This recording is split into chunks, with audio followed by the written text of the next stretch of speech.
السلام عليكم ورحمة الله تعالى وبركاته. أهلا بكم مجددا في قناة بيوتي باي خديجة.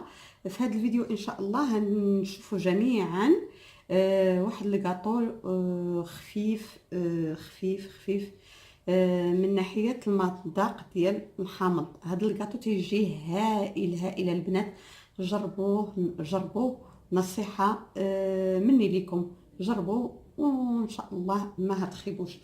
المقادير ان شاء الله. هنا عندنا اولا تنبداو جوج بيضات، عندنا هنايا 150 ديال الدقيق، 150 غرام ديال السنيده حبيبات كما تشوفوا هنايا. هنا 150 غرام ديال السنيده، وهنايا 150 غرام الدقيق فرص. هنايا عندي شديد حامضه وحكيتها لجس ديال حامضه وحده. هنايا عندي ساشيه ديال الخماره. هنا عندي هنا على حسب الذوق السيده، سواء ديري 3 ديال المعالق كبار ديال السكر الثقيل او 4 على حسب اذا تتبغي الكاطو ديالك حلو بزاف او ماشي حلو. دونك قلت البيض. عندي هنايا كريم فريش هنايا 20 سنتيلتر. وهنايا البنات الا كان عندكم الحامض ديالكم صغير ديروا 2 حامضات عصروهم. هنا عندنا العصر ديال الحامض. الا كانت عندك حامضه كبيره ديري عصير حامضه وحده. وبطبيعه الحال المول نتاعنا وهذا اللي دهنته بالزبده ودرت له هاد البابي كويسون. شتيو شديت خديت الاطار نتاعي، القطار قال لك الاطار، وهكايا صورته هكا بالسلو، قطعت كل حاجه هكايا باش ما يجيوني متساويين. شتيو وطبيعة الحال الاناء اللي هنخدم فيه. الان غندوزو وان شاء الله بالطريقه. هنا البنات من بعد ما درت جوج بيضات تاعنا نسيت ما قلت لكم قبيصه ديال الملحه، ها هي دي كنديروها هكايا وتنضيف السكر الخشن اي حبيبات السنيده. تنبقاو نخلطو هكايا، غنبقاو نخلطو هكايا حتى يتخلط ديالنا يولي ابيض.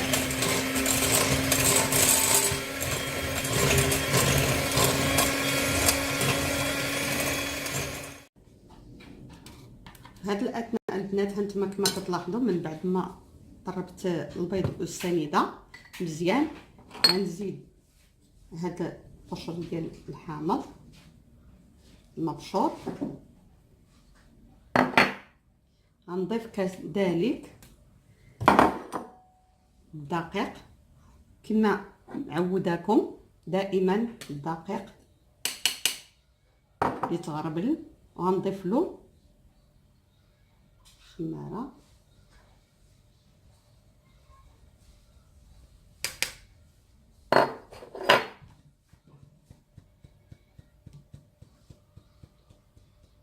هكذا.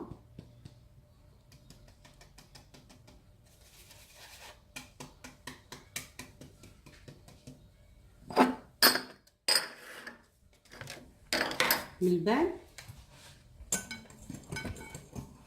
كناخذ الطاب تاعنا كنحاول شويه هكايا وكنضيفو له لا كريم الخشن تاعنا.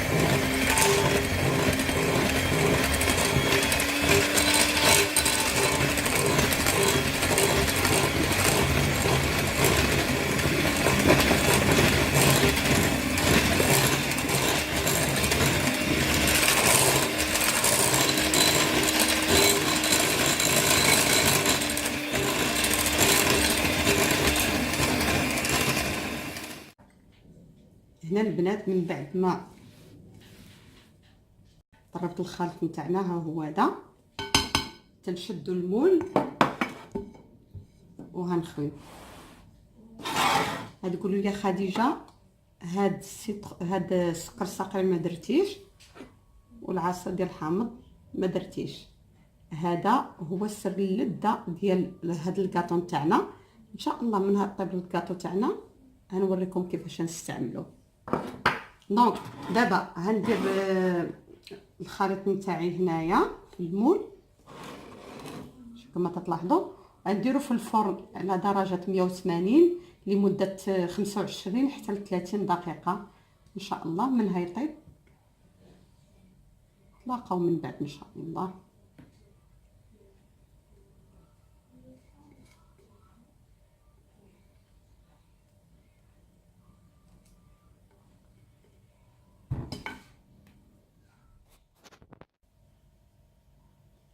البنات ها الكيكه نتاعنا ها هي دي.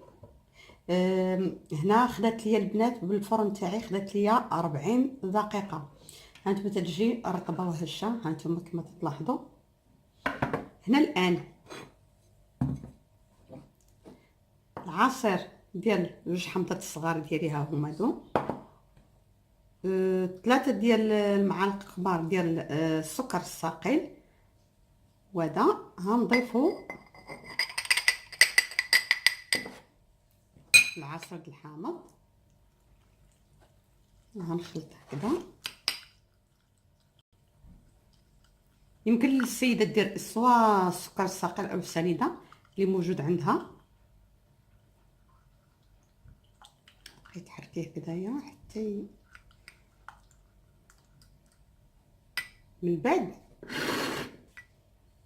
تضيفيه على الكيكه نتاعنا.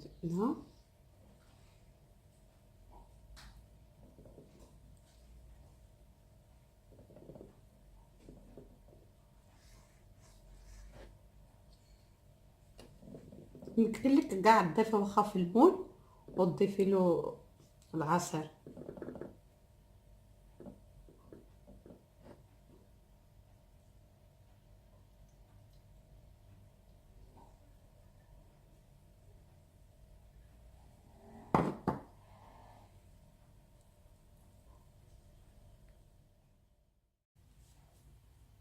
البنات ها الكاطو نتاعنا من بعد ما سقيته وزينته هنايا بدوائر ديال الحامض. نتوما شوف البنات راه تيجي هشيش هشيش هشيش ورائع. غنقطع لكم باش تشوفوا. شوفوا البنات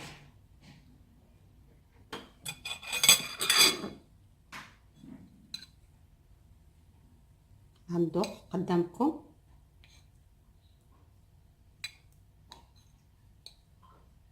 بسم الله.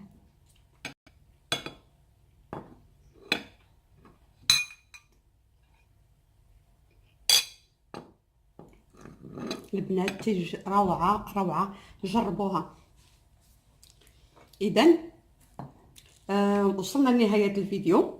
تنتمنى باش تنال هذه الوصفه تنال الاعجاب ديالكم وجربوها وما تخيبوش ان شاء الله. راه تجي لذيذه للبنات المحبات ديال الحامض. راه هذه واحد الوصفه واحد الكيكه رائعه جد رائعه. اذا ما بقى لي الا نقول لكم مع السلامه في فيديو مقبل ان شاء الله. وما تنساوش الاشتراك البنات، الاشتراك ووصلوا الفيديوهات الله يخليكم ل1000 مشاهده و1000 لايك ان شاء الله. جزاكم الله كل خير. والبنت اللي تشوف الفيديو او الشاب اللي تيشوف الفيديو او اي مشاهد شاف الفيديو لاول مره يضغط على الجرس باش يوصل كل ما هو جديد من قناه بيوتي باي خديجه. اذا مع السلامه.